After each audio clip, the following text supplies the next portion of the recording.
Yeah, please post questions in the chat. This is important. Keep those coming, and then I am just gonna share my screen here. So I'm gonna lose you guys' faces, and I'm just gonna see if does that let me keep my notes. It does. Great. So I want to see my notes, but I want to see it without you guys having to deal with it. Well, maybe I just will. I don't know. Let me see if I can get. There we go. Can you guys still see the slide? And I'm looking at my notes off on the side here. Yes, Oh, we can. yeah. That works. So, Okay. Steve, can I just say some words before we start? No. Yeah, of course. Yeah. Okay, guys. So first of all, I would like to say thank you for Steven for accept our invitation. This is very important, I believe, for the community. You know, like as I told you, like to have a different perspective, a perspective from someone that's not like an immigrant. You know, I would like to. Man, a lot of people are. I would like to talk a little bit about the community. Okay, the community, it's a Brazilian community who works with IT here in Canada.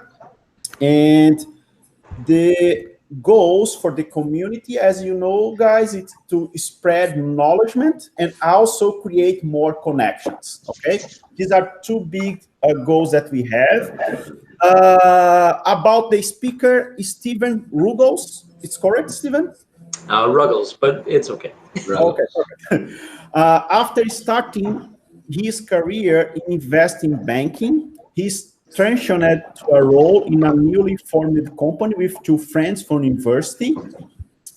5 years and many sleepless nights later, he's joined us to have a transparent discussion of how to win in your job search. When he's not helping companies to hire top talent, Steven enjoys write sketch comedy. So thank you very much to join us, man. And for now, it's with you. Guys, I will ask you if you have any questions, please post on the chat, you know, and let's Steve talk about his experience. And after that, we'll be open to us to make some questions about whatever you want, guys. So thank you again. Thank you, everybody, also to join us, and let's move on. Amazing. Cool. Yeah, all of that is true. So I worked in investment banking for a couple of years, then came to start up talentmarketplace.ca, which is an online recruitment marketplace. And it was focused, initially at least, on project delivery. And when you're selling sort of project management talent, especially in Vancouver, the people who are most receptive to that are people in the IT space. So we ended up getting a lot of people from the IT space on the employer side signing up. Similarly, on the candidate side, apparently Vancouver is one of the warmer places in Canada. So when people are moving from places like Brazil and they're looking to maybe not freeze in the winter, they tend to come into Vancouver. So we've worked with a ton of different folks from all over the place, but we've definitely met a lot of people from Brazil. Let me see what I got on my notes. Yeah, so some of you know me already, some of you don't. I want this to be a pretty casual conversation. My structure for this is just going to be really getting started with just like taking a peek at what jobs you do want to even apply to. So really just thinking about it pre-application. And then I want to end with, thanking people who helped you to get that job. So we're going to cover the full process. Post your questions in the chat. And Jose, yell at me if there's an especially good question or an especially urgent question. And I'm happy to speak to that sort of as we go. My goal here is to get into the really tricky stuff. So like talking to your boss or talking to a recruiter about your work permit status, if you're able to work only 20 hours per week. For example, if you're going to school, or if you're limited to a certain company with your work permit. Talking to people about getting your PR application paperwork done, because you need sometimes the employer to sign off on that. I want to talk about those things because those are the things that are going to matter to you guys. But I'm also going to talk about general job search stuff. A little bit of background on me in terms of just what my day-to-day looks like. So I've been doing daily interviews, usually interviews plural, sometimes just one interview, but daily candidate interviews with different people from Vancouver who come into our platform every day for years and years and years now. I've done thousands. So I've done a ton of interviews. I can speak a little bit later on about some of the common resume mistakes or interview mistakes. Cover letters I don't deal with a lot, but I can tell you a little bit about how I've structured my cover letters in the past, and just sort of speak to that. So just an idea of what I'm doing every day. I'm mostly interviewing people, prepping people for interviews, or helping them negotiate an offer. Let's get in. So identifying the jobs that are right for you. Before we dig in, I think that, at least from what I've seen, a lot of people who are coming to Vancouver think that this is going to be like a total blank slate start, and it doesn't have to be that case. I think a lot of other people will come in and they'll say that, you know, they're just going to do what they did at home, say in Brazil, right? But they're going to do it in Vancouver. And I think that's also a mistake because we don't necessarily have the same job market. So I think that when I look at stuff like that, I want to talk sort of about how aligned is your old skill set with the job descriptions that you're seeing in Vancouver. And I always kind of use the same example for this piece is if you're moving from New York to Vancouver and your plan is to stay in financial services or in finance and you want to make the same wage, it's going to be difficult. So I think one of the big things is consider that your old skill set is maybe something that was at the front of the line of the skills that you're used to talking about, because that's what you used to do most of the time every day. But it's not the only thing that you have. I was talking to somebody yesterday and we were talking about this kind of stuff and I heard a baby crying in the background. I was like, oh, great, cool. You have stakeholder management skills. You know how to take care of a customer if they are angry or if they're frustrated. So if you can raise a kid, and we're really all just overgrown kids. We're just older kids. We're trying to pretend to know about taxes and mortgages, or trying to pretend to care about taxes and mortgages and politics and that kind of stuff. Then you can handle anything, right? So think about, I guess the piece here is consider what you were doing in your old job, but remember that that's not everything that you have to offer. So if you were doing, again, in my case, financial analysis in the past, that's some of what I have from like my core job. I also worked in customer service for 7 years, and I did some cold calling as well. So I'm pretty good on the phone. I'm a decent communicator. Sometimes we forget about those sorts of things when we do come to a new place and we've been doing one certain job for so long. So that's sort of one piece. The other thing is, again, coming from, say, New York to Vancouver, if you want to stay in financial services, you're probably not going to have very much fun. We don't have that many finance companies. So what does Vancouver look like? And I think that there's a nice story about my roommate here. So he was working at the Keg. He was working as a waiter. He was a good waiter. But with COVID, there wasn't much to do really at the restaurant. And he decided that he wanted to change jobs. His degree wasn't really relevant to IT or tech, but the way that he approached that change was he just went and he looked at the job descriptions every day and he got a sense of some of the different roles that he could apply to. He didn't know what customer success was, so he saw that, came to me in the living room, in my office, in the living room, and he was like, hey, what is this thing? Now, we sort of talked through it. I didn't really know either, but we Googled it together. And he's working in customer success now. Maybe it took 3 months to line up that job, but what he realized when he looked at that job description that actually somebody was hiring for really every other day in Vancouver is that he had the skills that they were looking for. He just needed to go ahead and frame those for them. So again, look at the JDs, understand the trend behind that. And the other big piece is networking. And I think my favorite story of networking is just about basically an immigrant who came from Chile and who met me at my old office. So she got an introduction to me, and I told her there's probably nothing I can do because you're on a work permit where you've got 20 hours per week. And nobody really comes to us for roles where it is only 20 hours per week. Most of the employers who come to us, they're looking for, someone who's full-time, who's ready to go. If you've got, 40-hour open work permit or the spousal open work permit, that can work really well, but there's probably not much I can really do for you. And she said, that's fine. I still want to chat. All right, great. And so came out, we went for a walk. We sort of talked about what she might be able to do. She had a really strong background in computer programming.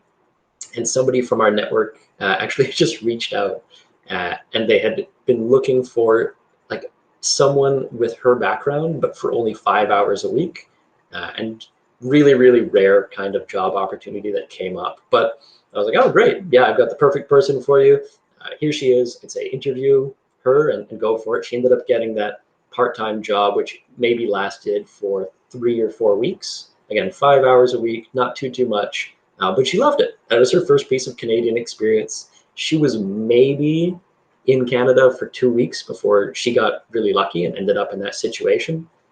So that was cool. And then after that, because we had introduced her to some other folks who we shared an office with, she started coming in and she was just volunteering to help those folks out. Again, because she had this software development background and she just wanted to get used to the Canadian market. And she did a really good job. So she's doing that. She's coming in every other week, making the time for that. And there's other people in that shared office who are actually hiring for a paid role. And so they approached the person who she was working for as a volunteer and said, hey, can we hire her? You know, she seems pretty good. So they lined that up. So now she's getting paid. She's working in Canada. Again, crazy lucky, but worked out really, really well. And eventually that company needed to let her go. You know, things change, but they actually helped her to get a referral to another company who was hiring who they knew. So the takeaway there is be lucky. No, the the takeaway there is just say yes to everything. When she was out there, she knew that it was networking. She knew, because I told her, that the odds were not very good of talking to me, but maybe something would come out of it. And she just was super nice. We talked about when I met with her, I think she did a really smart thing in her networking, which is she just talked about who she was, what she cared about. She talked about her resume and that kind of stuff a little bit, but mostly we were just getting to know each other. And I think that that's something we'll talk about a little bit later on in terms of networking, which is going to be a key trend for tonight's presentation. So got some of that. Great. Just make sure I've got everything that's on my notes. Yes, I'm happy. Oh, applying to jobs. That's terrible. Okay, so you've decided you've decided which direction you want to go in. You've maybe expanded your scope because you've realized that you have some skills beyond the core skills that you had in your past job or in your past 2 jobs. So maybe you're applying to more jobs than you previously thought that you were a fit for. Great. I know for me personally, applying to jobs is really stressful. And I think that probably it's the same for you. I don't enjoy the process a lot. I try to automate it as much as I can, especially in I'm a person with a brain that is always thinking about the next thing. So when I see a job application that I think I could be a fit for, sometimes I'll think about it more than I'll do it. And so I'll just think about it, all week. Oh, what else could I do? What else could I add? So I went with just a really easy rule the last time that I was actually looking for work, which is when I see a job description that I like, I either apply within 60 minutes, so 1 hour, I apply, or I never think about it again. And that just helped to bring me some peace of mind. So that's something I'd recommend for everyone, whether they're new to Vancouver or not. I think that's just helpful. I found that valuable. And then, yeah, as soon as you do submit your application, as soon as you put it in, forget about it. Just once you've put it in, it's out of your hands. It's out of your control. There's nothing that we can do about it then. So please don't stress yourself out. You deserve to feel some peace throughout your day. Please don't worry too much. Okay, so then just stuff that I like in terms of how to manage the process, because it can be really overwhelming. You've got a lot of applications that you could be submitting. I find that, again, if you don't submit in 60 minutes, then you just never do it. That helps to clear out some of that mental space. The other thing is track your applications. Everyone is going to do this in a different way. For me, it's always Microsoft Excel or Google Sheets. I like spreadsheets. They're easy. I like to have things just like date applied, company, job title, and then the file name on the resume and on the cover letter if they ask for a cover letter.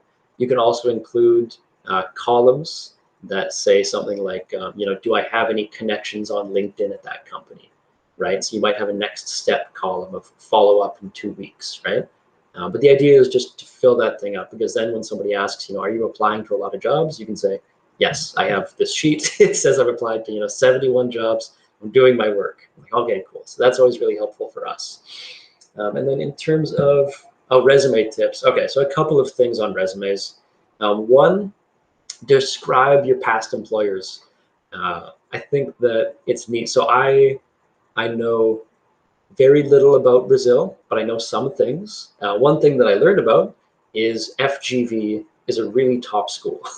But the first time I saw FGV, I had no idea what it was.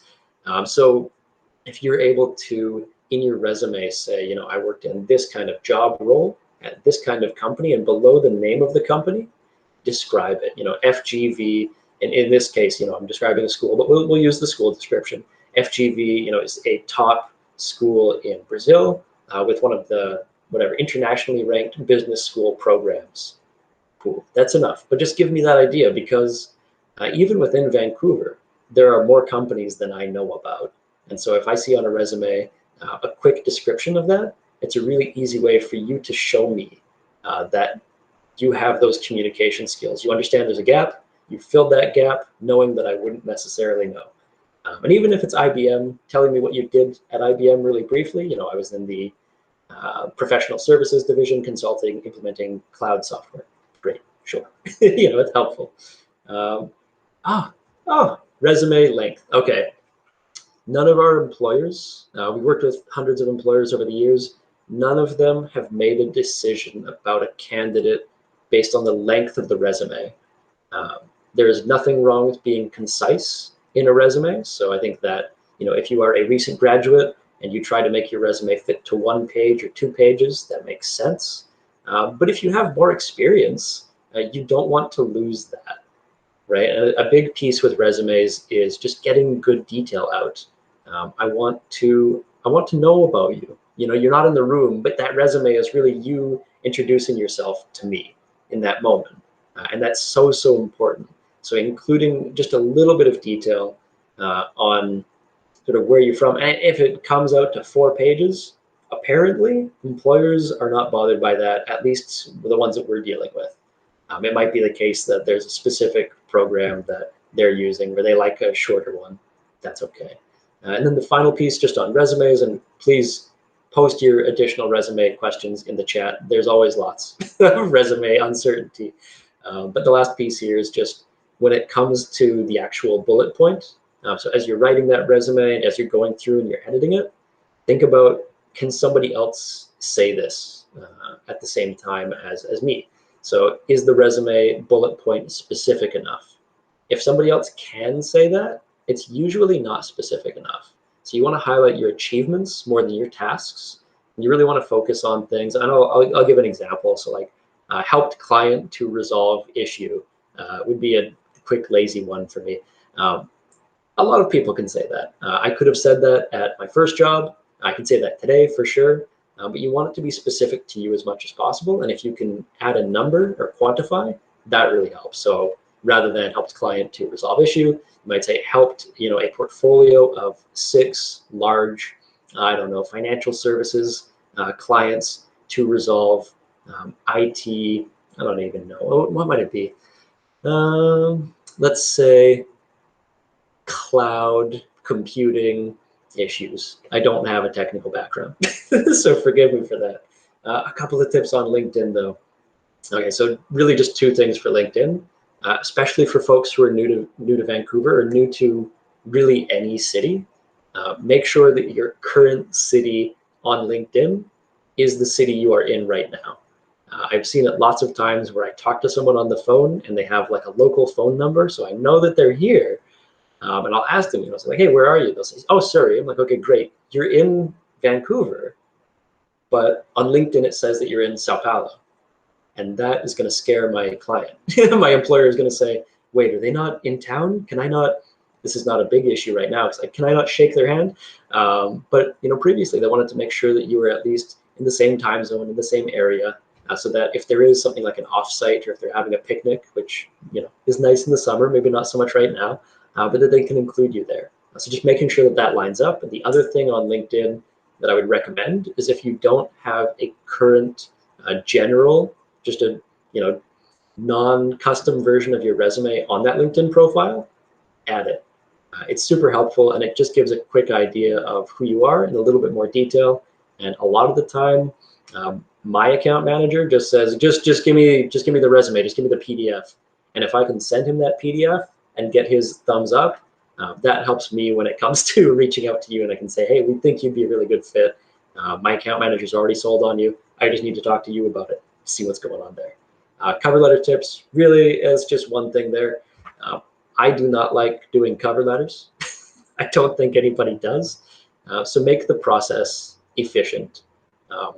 Your story doesn't change from one job that you apply to the next. You have the same grouping of experience. So on the cover letter, identify kind of the core skills that usually are going to come up based on your background. You might have 10 key skills. You might have 3 for each bullet, or 3 for each cover letter. So talk about each of those skills in a way that you can easily delete one, slide another one in. My favorite thing is just use Google Docs and always have that copy pasted stuff that you can switch off to. Anything else on cover letters? If you know someone at the organization and you've talked to them, you've been very clear. If you've talked to someone and said, can I address my cover letter to you? Then do so. So instead of saying, to whom it may concern, or to HR manager, saying, to Stephen Ruggles can be helpful, just because they know that you've put in some work, some effort to networking. And let's see what else we got. Oh, yeah. Okay, cool. Just tell me your status. If you put that right at the top of the resume, that's fine. If you just tell me first thing when we talk on the phone, that's great too. But be ready to talk about kind of what the limitations and allowances are within your work permit or your PR or your, I don't know how else they describe it, but sort of that status is valuable. My questions around that will be things like, can I put you forward as a contractor? Usually I can't, or people don't like to when they are pre-PR. So if they don't have PR, that's not usually helpful. And then if it's obviously a full-time job and you're able to work 20 hours per week, let me know, and I can follow up and you're able to work 40 hours per week, or I can keep you on hand for part-time jobs. And then I'm going to take a peek at the chat. So I think I heard a ping. I want to see if there's a question there that we can jump into and have some fun with. Oh, I hate the cover letter. Well, yeah. Okay, so the question here is, how important is the cover letter? For me personally, it hasn't come up in the years that I've been doing this. No employer has ever asked for it. If they do ask for it, provide it. Otherwise, I'd say give them a resume that makes them want to phone you. Just focus on that. If your resume is great, they will phone you. The cover letter, to me, feels more like a blocker than anything. It's just something extra to see if you're committed to the job. But if they ask for it, absolutely include it. And that's all I'll say about them, because I don't love them. What else we got? Follow up. Okay, so mostly the answer on following up on your application is don't do it. But if you're going to do it, then make sure you do it correctly. So I'd say leave at least 2 weeks after applying before you follow up with anyone. And if you do follow up, usually you want to follow up with someone you already know. If you don't already know someone at the organization, probably best just to hold off. Usually that's because of internal stuff that happens with organizations. So they post a job and then budget changes, or there's a big shift in strategy, and they're maybe no longer hiring for that role, or they might not be hiring for that role for another 3 to 4 months. Super frustrating, but not their fault either, usually, right? So you're following up with someone and sometimes you're like, hey, like, what can I do? That can create a little bit of pain and frustration for them. Leave that.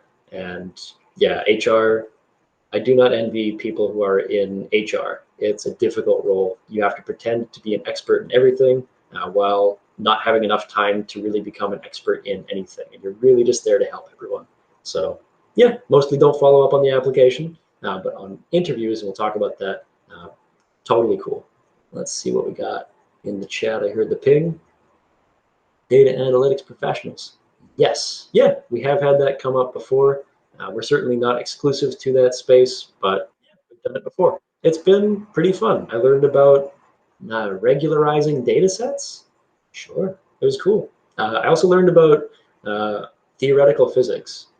So the employer just said, they've got a degree in theoretical physics. I said, yes, they have a PhD in theoretical physics. He said, okay, get them to explain theoretical physics to you, because you don't know what that is, and then tell me what they taught you. So, okay. And that person did end up getting the job after they explained to me theoretical physics. So neat, I got to learn something new. The actual interview, okay. This is a similar trend to sort of your cover letter. So you've got the same grouping of experience. That's not going to change. The way to prepare for interviews, in my opinion, is to identify the core skills that you have and identify really like the 10 to 15 stories that you have throughout your career. There's usually kind of big projects that stand out or big achievements that stand out. Get those stories ready, get those solidified. That's what this is going to be about. But we'll get into this in terms of some of the actionable stuff. And we got something else in the chat here too. Okay to ask for feedback during the interview. And yeah, that's a good one too. It depends. I think the big thing for whether you ask for feedback during the interview process is how comfortable you feel with that person. And I think that, so like with me, with an external recruiter, I'm not the company.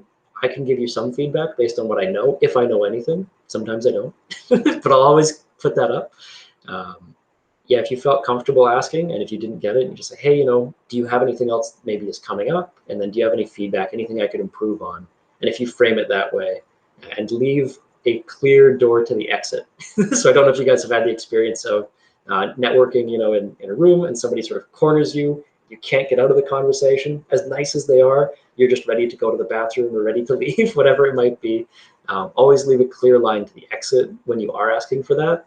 And what I mean by that is if you do ask for that feedback, say, I totally understand if you are too busy or if feedback isn't something that you guys give. You're interviewing a lot of people and you might not have notes that you remember about me.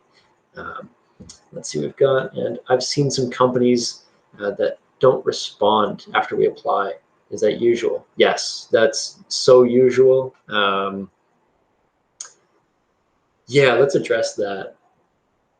So they get a lot of applications, sure. But I think that the other thing is some of these jobs, they exist only for a minute. So there are people who will do things like if I'm a startup and I'm trying to raise funding, I'll post 10 job postings to make it seem like I'm growing really fast. But I don't necessarily have any intention of hiring any of those. That would be a dishonest thing. I've heard of it happening. I don't think it happens a lot. I think that most of the time what's going on there is just they're overwhelmed or the role doesn't exist anymore. Evandro, that happens more often than I ever thought before I started this role. Companies really do, they intend to hire by the end of the month, and by the next week even, something has changed drastically and budget's gone. We've seen it with COVID, stuff happens fast. So the big thing, and oh my gosh, take care of yourselves, guys. It's so stressful to look for work. So like, please do not, don't beat yourself up if you're not hearing back. I think that that's another key thing is just like keep applying to the next job. Don't worry too much, although it's natural to worry some. And if you don't have a job lined up by December 1st, take December off. That's my other thing. Nobody hires in December. None of my clients pick up the phone. They ignore me, and I ignore them because they never want to talk to me. But but I'm here for them if they want. But really, like for the most part, December is a quiet season. So if you haven't lined something up by December 1st, please take that month off and just take care of yourself. Canadian experience. How much does Canadian experience matter to get a job in Canada? That's a really good one. It depends a lot on who the employer is. I think that if someone has experience either immigrating or like one of the people who hired the lucky Chilean that I talked about there, he was married to somebody who had immigrated. And so he understood like, she's great. I just need to sign off on a thing for PR. It's very, very easy. So that's super, super helpful. Yeah, the Canadian experience, I haven't found it to make a big difference, but one way to close that gap, right? So like if you're finding that that's a blocker, either that's the feedback you're getting, or you feel that that's a real thing that is maybe creating a mental block for you, is volunteer. Volunteer with usually not a company, because that's not great, but volunteer with an organization you care about. I think BC Cancer is a great organization that you could get involved with. They've got a noble mission, and it's just a way for you to get used to the way that I've heard new Canadians talk about it is you get used to the Canadian the work environment in Canada. And it's that idea of here's how people normally do things. I had a German roommate for about a year and a half, and she said, I sent my very first Canadian fuck you. I said, what do you mean? She says, I sent an email and I said, as per my last email, the data is attached and blah, blah, blah. And she said, it was really mean, but it wasn't really mean. And I said, okay, cool. She said, in Germany, you would just say the email was attached, or the data was attached in the previous email. You should have checked it. They'd be more direct, more tough. Canadians are a little bit more off to the side. Even in areas that not yours, yeah. I mean, who's to say what's yours? Right? I think that's, yeah, absolutely. I think the big thing with volunteering, at least for me, is volunteer where your heart is. I'm happy to do pretty much anything if it supports education. I put some money in that direction. I also like supporting the local comedy community, and I'll do stuff like I've been the bartender for the night, at a show. I ripped the tickets at the front. I've never done it before. But they were comedians. I liked them. They're silly people. So that was something that I really liked to do. And that got me more into that community too.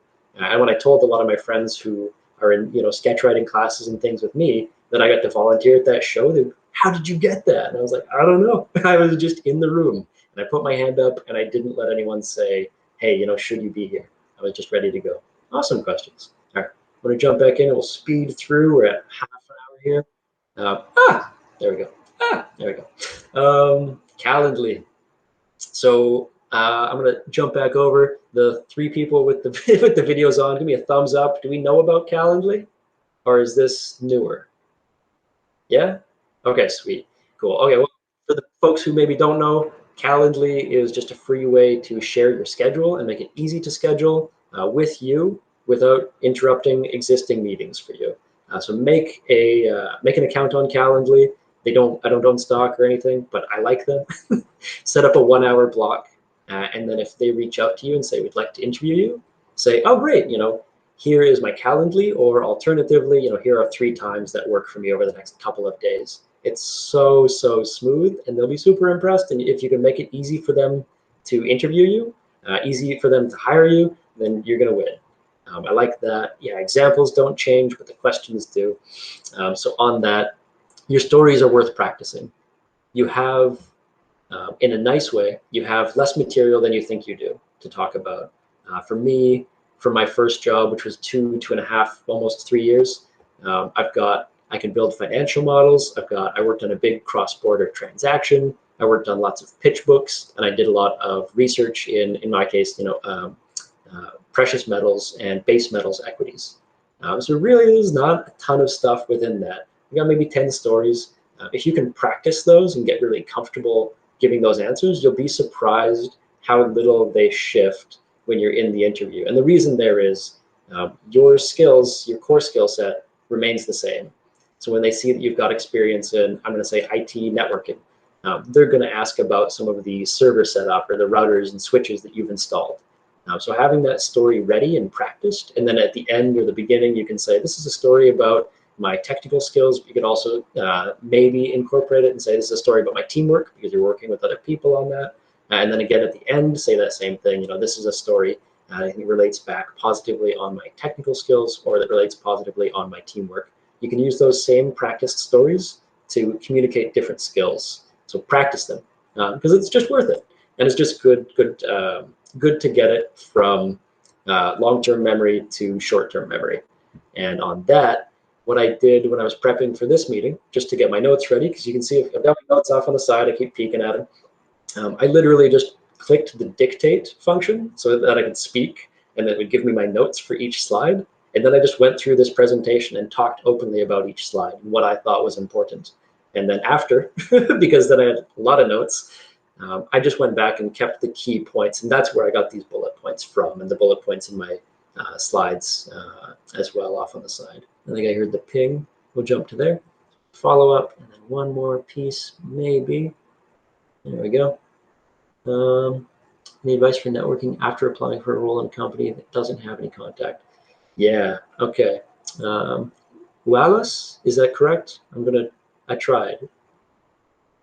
Oh, amazing. Okay. Well, my friend, yes and no. So the short advice is just always be networking. I know we're going to talk sort of about my favorite way of networking, but I'll jump into it now. I'm networking tonight at 9:30 by playing video games with some friends and some people who I know less well. It's a really easy thing. I love playing this video game. Prior to that, like last summer, I networked a lot by playing soccer.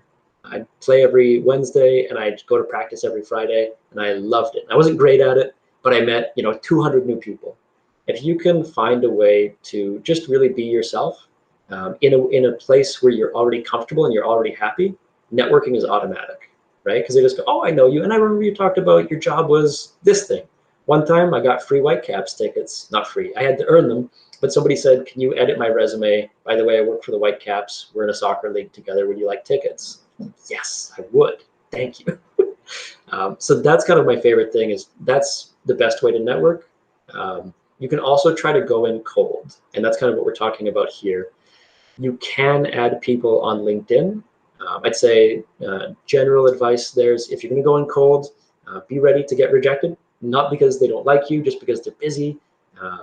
And add people who are in the role that you want to grow into, because that way you can make it a really soft thing that isn't, I applied for a job, can you help me get it? Which is like obviously a lot of pressure to put on someone. They're like, I want to, you seem nice, but I don't have any control over that decision. But if you reach out to someone who has the job that you want, you can just say, how did you get to where you are? Can I maybe spend a digital coffee break with you, and we can set up a chat, and just I'll ask you questions about your career. Maybe you can give me some advice on where I might go, or sort of I mean, when my roommate was going for the customer success thing, he was just doing training on Udemy. He'd pay the $10 for the course, and then he would jump through that process, and he learned about things like I think it was Zendesk was one of the things he learned about, and he had no idea really what Zendesk was. And by the end, he knew more than I did. That was really helpful, and he got that advice from doing a little bit of networking. So if you're going to reach out to someone who's there. Leave HR alone. They are so overwhelmed. I find that they don't usually get the chance to respond to those requests. Again, not because they don't want to, it's just overwhelming for them. Yeah, I would hate to open up the LinkedIn if I was in HR. It's a lot. Cool. Sweet. Thank you. Let's jump back in. Okay, so now is a great time to follow up. You've done the interview. You gave a couple of examples. Really, my structure here is, and steal this as much as you want. So thanks so much for your time. And then during the interview, maybe there was a gap, or maybe you felt that there was a gap. Maybe you gave an answer and you think, oh, now that I think about it, there was a better answer I could have given. Give that answer in the email. The short version, but give it. So thank you so much for making the time. One example might be when you asked about client services experience. I was so excited and I was a little bit nervous. So I gave you an answer that I think was okay. I wanted to give some of the key metrics from that story. So there were 60 clients on the team that I was servicing. We were a team of 3, but we lost our manager 1 week into the 6-week project. And so I stepped up and needed to really quickly onboard a new team member and take responsibility with the client. And the client actually had really positive things to say afterwards. They said, XYZ, here's something they had to say about me, right? So really helpful there. And then if you didn't ask for the next steps and the timeline, now is a really good time to do it, right? So you've done the interview, you've done that. If you know the next steps in the timeline, reference those. So say you mentioned in the interview room that you were going to hire by the end of the month. If that changes, let me know. Otherwise, I'll follow up towards the beginning of next month if I don't hear anything. And I'd like to reiterate my interest. The reason that I talk about the next steps thing, and again, addressing just this timeline is fake. So they really mean to hire when they say they're going to hire, but it's so common that they will have an emergency or there will be a shift, and usually the timeline will extend by at least a month. And especially you think of the case of some team that is understaffed. They don't have enough resources, and that means that they don't have enough resources to look at the resumes and schedule the interviews and make sure that they're having a fair process throughout that, right? So if they're under-resourced, it's especially hard to hire someone, and that's a lot of the time when we'll get the emergency call and they'll say, we're ready to hire by the end of the week. We know that that's not usually accurate, but we can usually line someone up by the end of the week for them. So that's a little bit on the follow-up piece on the offer, and we're right at 40 minutes. I hope that's okay. We're covering some questions as we go. So some stuff here. Not everything is financial, especially when you are new, right? So I know that one of the key things is securing PR or securing, citizenship down the line. I think it's 3 years of experience that you need after getting PR. But you still want to be treated fairly, right? You want to be paid what's appropriate. My favorite place to go when I'm looking for independent market-based data, because I can say a number and you can say a number, but then we can both just say, well, you're being unrealistic. So payscale.com is really helpful. You can see based on your degree, your city. Again, I don't own equity in them. I don't know why I'm pitching them. You can write down your city, your position title, your education, and other stuff that sort of goes along with that. And you can get an idea of what the low range is, the high range is, and maybe what the median is. And that way you're presenting them with independent data that didn't come from you, didn't come from them either. And then you're both just sort of looking at this thing together. They might still come under the median. They might go a little bit over. It might not be as high as you want. It might be higher than you expect. Fingers crossed. I've seen it happen. But that's a really nice place to just work together on the financial piece. And then the other thing is the non-financial stuff. So, okay, let's say you go in, you got your ears turned all the way up, you're listening to everything they have to say, you finally hear the number and you think, it's a little lower than I was hoping, a little lower than I was expecting. Be ready with some of the non-financial asks. So can I have an additional week off? I'd like to, not right now, but I'd like to fly to Brazil for an extra week during the year. Would that be something that I could ask for? Are you puppy friendly? Can I bring my dog to the office? That helps. Do you have a gym in the office? Do you have, what else have I got here? Medical and dental, sort of financial, sort of not. Retirement fund matching, sort of financial, sort of not. What kind of training do you offer? Do you have a fitness budget? Can I leave early some days? Can I just work from home forever? I like working from home. If they offer you a lower number than you think, then you can ask for a little bit more, and you get a little bit more leverage to do something like that. Heard a ping. My friends. Oh, that's an interesting one. I mean, the only time that I really do negotiate is when the offer has been made, right? So when they've made it super clear, like, you're the one. We are bringing you onto our team, or we'd like to. That's the best time to do it. And the big thing for me is approach it as a problem that you and them both share.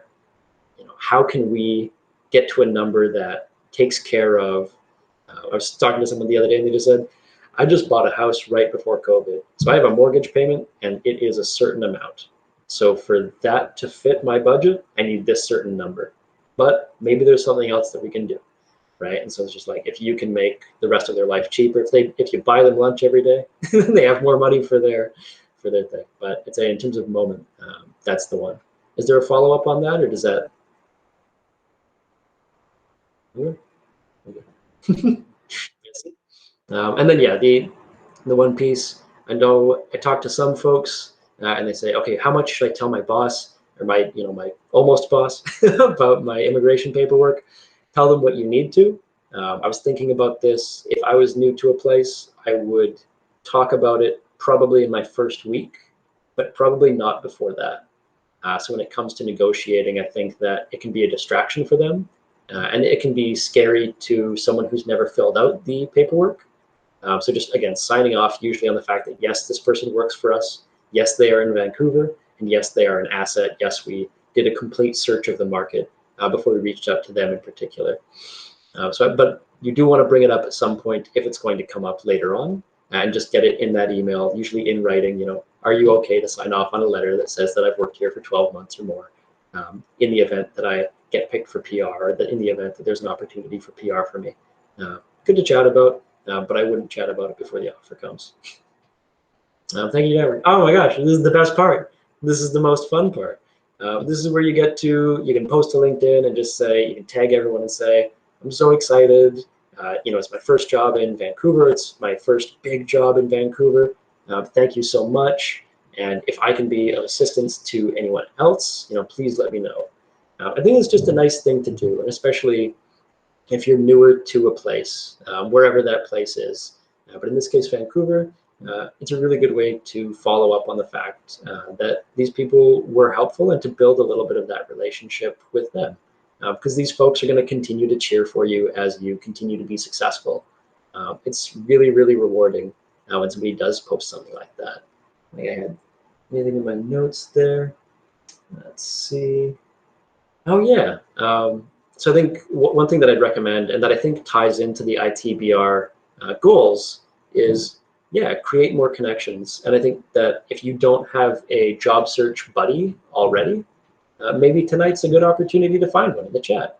If you don't have anyone who sort of like is maybe in a similar boat as you looking for that job, find that person. And then when you get your job, if you know somebody else, ideally, one of your pals, who is a good fit for some of the jobs that you might be getting an interview for, let them know and say, if the employer reaches out and says, hey, we'd love to interview you, you go, I would have loved to interview, but I just signed an offer. I'm so excited to join, this other company, but I have my friend, and I'd be happy to refer them. They actually have, more years of experience, a more technical background than I do.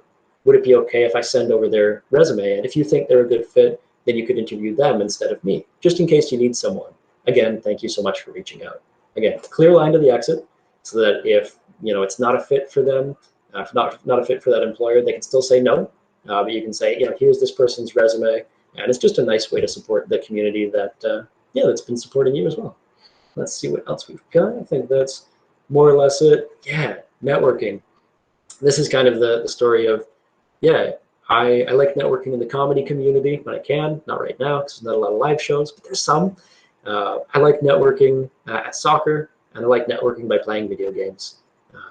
I can go to some more formal things, but I already have something in common with my friends who I'm playing video games with, or the new people I'm playing video games with, and the same thing with soccer, the same thing with going to a comedy show or a sketch comedy show.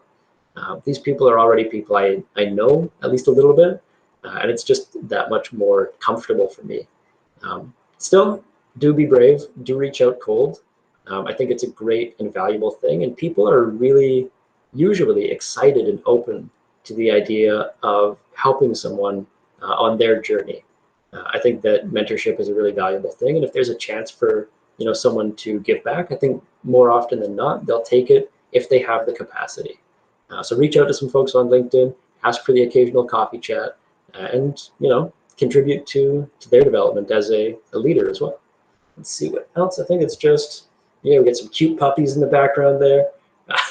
So we're here. I'd love to answer some more questions if there are some. If you don't already have a profile at talentmarketplace.ca, make one. It is free. We have some resources available there as well if you've got that made. And this is my LinkedIn profile. I had some folks adding me throughout the last couple of weeks, actually, because I think I've posted online. So that was awesome. Reach out. Let's stay in touch. And I'm here to help. What are your questions? Great. Thank you, Steven. Very good, man. Thank you. Thank you very much. I think you passed a lot of information to us, and like a lot of good information. This is pretty good. So, I swore too. I wasn't planned. I'm sorry about the swear. You have to bleep that. Was pretty good. And man, one thing that was very interesting for me, and I believe that we have in common, is like uh we realize, and also it's common between us, that the networking is very important. Networking is very important, like before I came to Vancouver, I was checking, and also I think this is the target for the community, like most of the guys that come to Canada or goes to US or like go to another country, they spend like 6 to 3 months to start to create connections, and just after that get a job, Yeah. So like, man, this is very common. It's very common, and my personal goal, like create the community, is just to trying to reduce this time, trying to create more connections, and people can like indicate or like know someone that needs the skills that someone has, So I think this is a very common thing that very common thought that we have. So thank you for sharing this, man. It's very important. Yeah. Amazing. Very And important. so, Jose, to make that happen, do you guys have a WhatsApp group or a Facebook thing or a thing on LinkedIn, sort of a group where folks can say, "Hey, I saw this job. I know that this organization is open to hiring new Canadians," or like, "I know the hiring manager and they've asked if I know anyone. Do I know anyone?" Yeah, exactly. And especially for immigrants like me and like most of my friends here, it's very difficult, because most of the time, like now it's easier than like say 10 years ago, Let me share a little bit about my experience. The first time that I came to Vancouver was in 2009, and in 2009 we didn't have LinkedIn, Oh, and yeah. I tried to like I already like I at this time I was already working as a developer, and I was trying to check like companies here in Vancouver, and man, was very difficult. I remember that we just have available the monsters. I think it was monsters.ca, Oh, and man, was very difficult. And right now with LinkedIn, it's very easy to have like to create connections here, and also these tips that you recommended to us. The first tip that I recommended to my friends is, man, you need to change your city, because it will be easy for you, it will be easy to recruiters look for your profile and say, oh, this guy is good, and create a connection with you. This is a very important tip. So right now it's very easy than 10 years ago, but even with this, I believe that as much as you can, like try to create connections, try to create connection with people that have the same or the similar profile than you, because like if he works at the same area and he knows some opportunity, they can indicate you. They can say, oh, I have a guy that maybe can match or can fit with the position that you are looking for, right? This is very important. It's pretty good, pretty good. So, okay, guys. Sorry, do you want to say something? no, I love that. And then, yeah, on that piece of folks who are similar to you, if you can also, if you're going through LinkedIn and you're feeling scared of adding new people that you don't know, which is totally fair, but like, don't be. People are nice, and you won't remember the people who ignore you because they're just busy with something else. Not a big deal. But if there's someone else who you see who's similar to you in that skill set, but they've also immigrated to Vancouver, immigrated to Canada, they're going to be that much more open, right? And I think that that's really valuable. So especially because we have a massive Brazilian community, so I think it's really cool that you guys are making this happen here.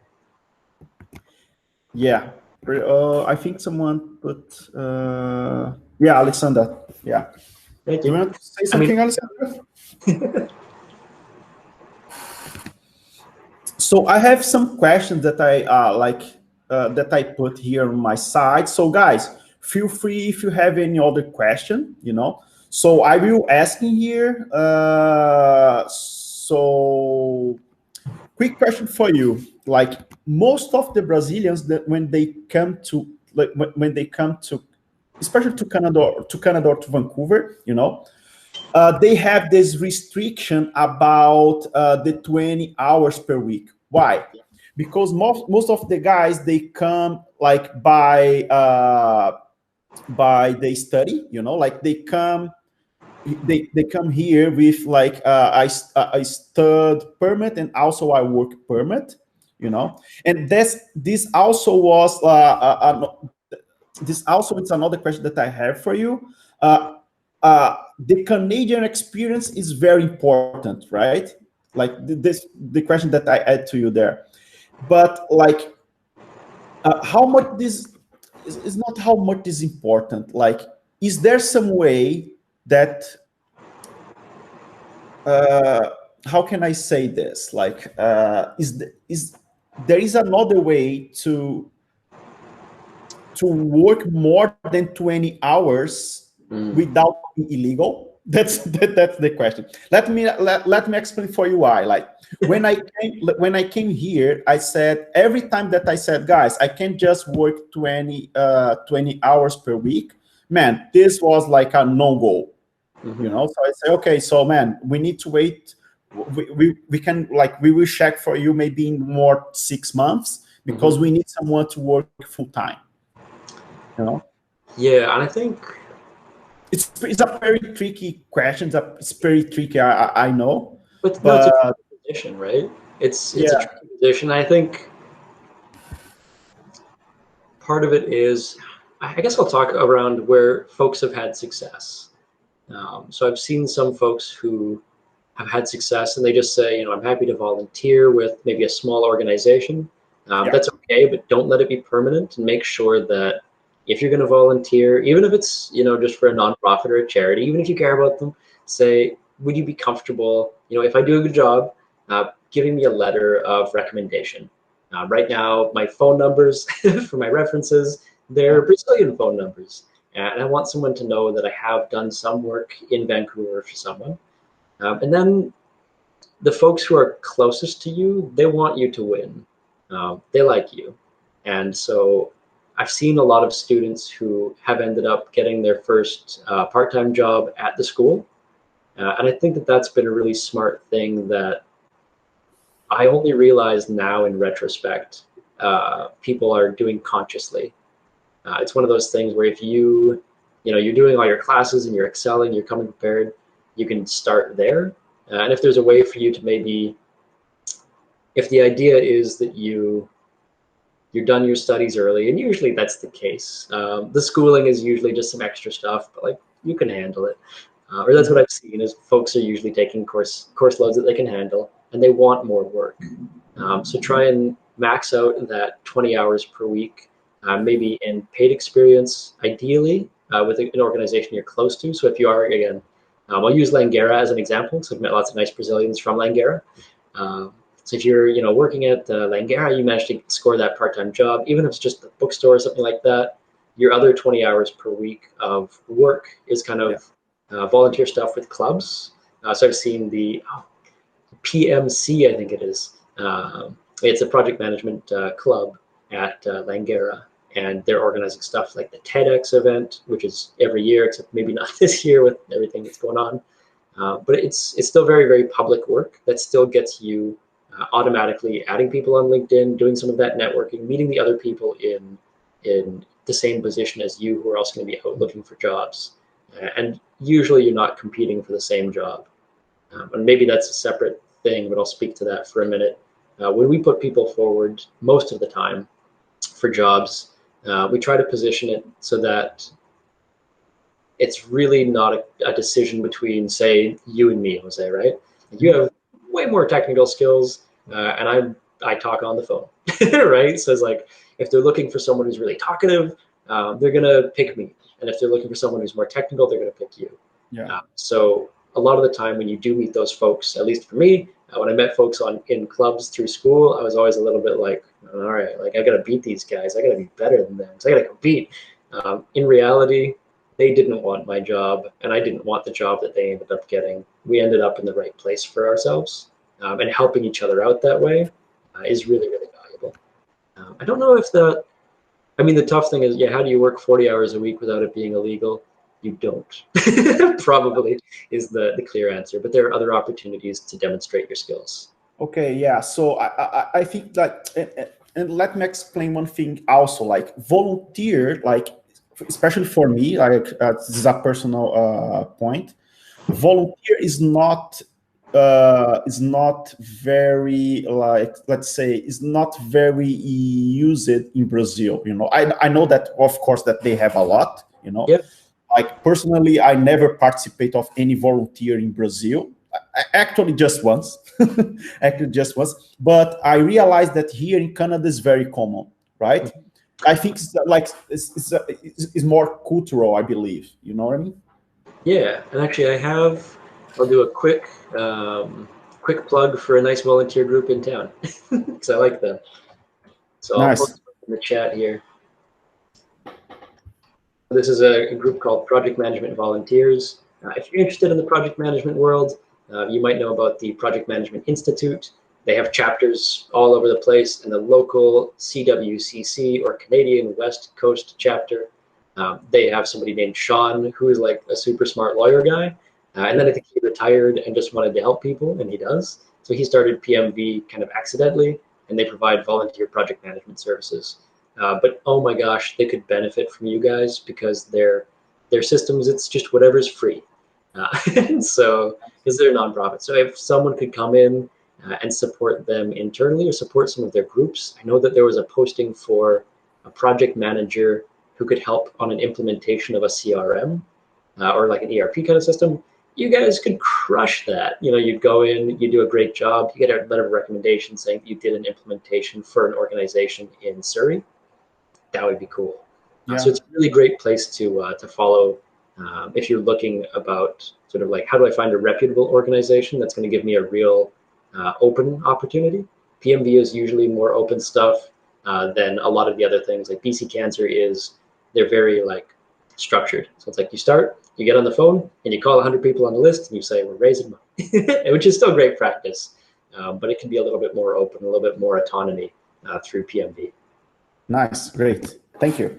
So another question that I have here is like, what are the tools that people can apply to jobs? You know, like I think like we have, of course, that there are a lot of tools like Glassdoor. Like I always recommend Glassdoor.com. You know, Indeed.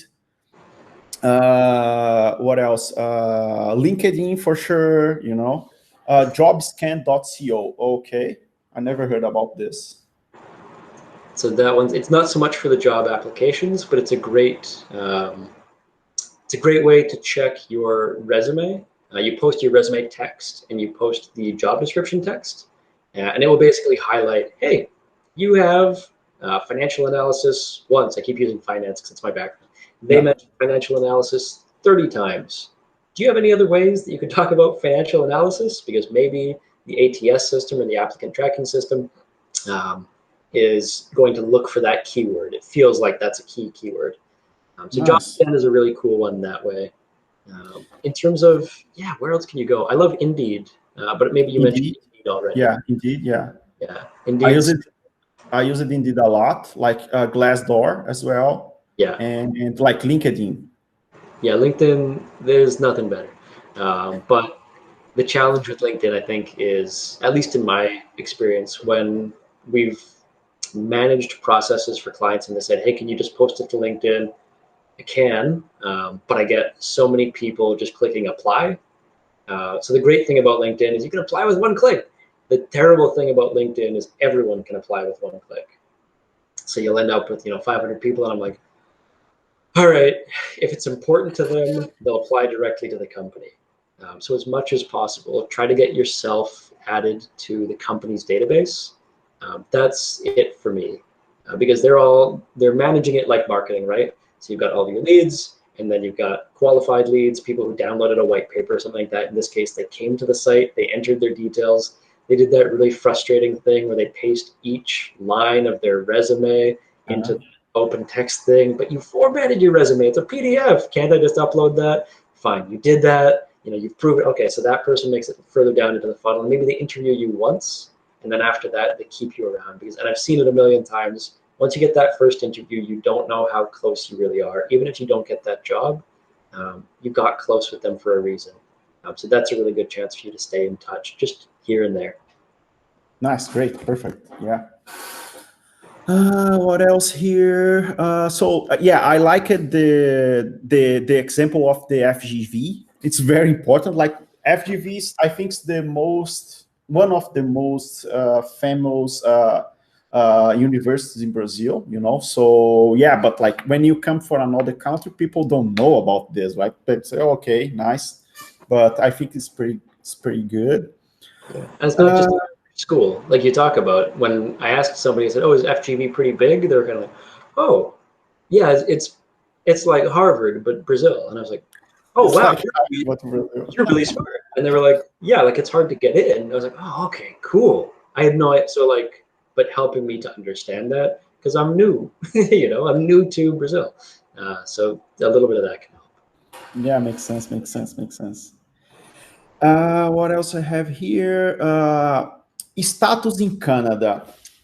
Let me ask one thing. Like, for example, I never put my status like on my resume. Should I always apply? Like, I always put this in my resume, or like, is I standard? Or, of course, there is no standard, I believe, but especially for immigrants, do you think that's it's important? So for me, it definitely can be, and sort of like if you sort of similar to the FGV thing. So like put yourself in my head, look through my eyes. You've got this resume, and it says, "I worked in this great company in Brazil, and this Yeah, other company in Brazil, this other great company in Brazil." And I go, "Oh, okay." You wouldn't believe how many folks do submit resumes worldwide when they're not in Vancouver. So if you can say, "I have a valid open work permit," at the top, right at the top of the resume, and just communicate, "I do have that." Oh, okay, cool. It says right there. Because again, how many times has my account manager said, "Can they work here? Is that allowed? Did you ask?" And I'll say, "I think I asked." They said, "Did you write it down? Did you document it? Do you have it confirmed?" "I don't remember." And yeah, then I phone someone. And sometimes before I phone someone, I get scared. So if there's someone else who I know has that, I'll just go, "Okay, they're definitely good. Let's send them today." And then if that doesn't work, I'll call that other person who maybe I forgot to ask. My fault. But you can fix my mistake, and you can eliminate the probability of that mistake by communicating that. Well, I want to be real clear about the other thing, which is like um, the discrimination chance of that, which I think is kind of like why you're asking, right? It's like, if I put that, someone's going to know that I wasn't born in Canada, and okay. that might influence their decision. It feels like that's maybe one of the things that would drive that fear. That's, if I'm in your shoes, that's something that would make me, I would be aware of, right? Like that's something that would exist. Um, Legally, they cannot. I And see. I haven't seen it from any clients, really. So like that's just, but I just want to speak to that point of like, I definitely get, and I've had new Canadians tell me, "No, respectfully, I will not take that advice." And I was like, "I understand. You know Yeah. best." Like that's one where, in some ways, oh, interesting. Ronaldo, thank you. So yeah, let's chat about that. She did not continue the selection process because we don't have PR yet. I didn't understand the company. Is this? Yeah, Ronaldo, can you tell us a little bit more about that? I just Yeah, want if to my you understanding. can enable your phone to talk, man. Hey, thank you so much. First of Yeah. all, Hi, Sid. How are you? I'm doing okay. Yeah, thank you. Please, let's talk about it. No. This situation happened about 7 months ago. Yeah. We don't understand, even today, because uh, this company, I don't remember the name, of Yeah. course, and asking her about, oh, I would like, I found in the LinkedIn, I think so. In the LinkedIn, found her. It's okay, perfect CV sent, all right, tal. then receive an email, what's your status in Canada? Well, we have a work permit. Perfect. No, for us, it's just PR. She has the email. Yeah. Yeah, that's... Yes, it's unbelievable, unbelievable. Of course, well, thanks God, she got another job, all right? But I would like to know what is PR is so important for some companies. Can I say one thing that I was talking with my company HR responsible in the HR responsible in my company. So she told me that, I don't know, like Steven can maybe like say that I'm wrong or no, but she told me that when the company contracts someone that is a citizen or it's a PR, they can apply for a tax on the government, and it looks like the government pay 40. You can reduce 40% of your tax on your employer. Yeah, looks like something like this, man. I don't know if it's true, but I don't know if Steven knows about this as well. Not that particular one. There are tax specialists and also grant specialists. So with even just with what would you call it? With the COVID response, there's a lot of things that, you know, if you are under 30 and you have a degree and you're underemployed and you're a Canadian citizen or something like that. Actually, no, I don't think that does work because we hired someone who was from Brazil. But that's another thing. But so there's a certain threshold for a lot of these things. So maybe that was factoring in and they can't afford someone. I know I've gotten to help folks with some of the data. So the government will say, you know, can you prove that you did an exhaustive search of local talent and you couldn't find anyone better than this new Canadian? And I got to go back and say, yeah, so we reviewed, you know, 250 profiles and this person was the top person by far. And, you know, like all this other thing. And I was like, cool. And that person was actually really nice. So again, another nice Brazilian who'd worked in Mexico for a long time. And he brought me back something from the Pope, or something blessed by the Pope. It was the coolest thing in the world. Really? You know? Oh, nice. It was so cool. But like, it's one of those little things where maybe they just don't know. And that's something that I found is really common with HR folks, is they're not sure what the rules are. Because there's different tax stuff, there's different grants that are available, there's different status things. And are they confusing a work permit with something that doesn't really exist? Because if you have a work permit, PR, or you're a citizen, you're good to go. It's like legally, right? Last question, I promise. It's legal, this kind of selection? That, I mean, we're being recorded, and I'm definitely not a lawyer. So there's a lot of stuff. But to my knowledge, if someone is a great fit and if they are legally able to work in Canada, then that person should be moving forward in the process. That's how I would take that. And I know that I've chatted with different folks about that, especially new Canadians. And it's just like, there's a million ways that someone can prove that they hired the right person through the right process, and a million ways that they can not answer that question. If they are the kind of organization that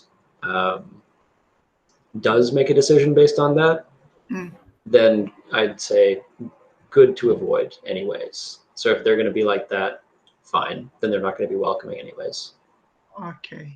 No, it's okay. It frustrates me. Yeah. Because that's the thing, is I've met really great folks. We've hired folks. Sorry, go ahead. Thank you. Oh, thank you. Obrigado. So, Steven, yeah, I have a lot of more questions here, but I think it's okay, man. Like, it's getting late, so I don't want to spend more time with you. So I would like just to say thank you for your time. You know, thank you for preparing the presentation and everything, and be patient with us. You know, sorry, my English, like, sometimes is not so good, a lot of mistakes, but I try to do my best. My Portuguese is awful. So let me be very clear, you speak at least one more language than I do. And please let us know if you have like some presentation with your comedy sketches, because I want to go there, man. I appreciate that. Yeah, I'll post it up to LinkedIn one day when we're out in the real world. Perfect. Yeah, sure. So guys, thank you very much. Thank you again for your time, and let's increase the community. As Steven told to us, network is very important, and that's the goal of this community. And that's it. Thank you very much, guys, and have a good night.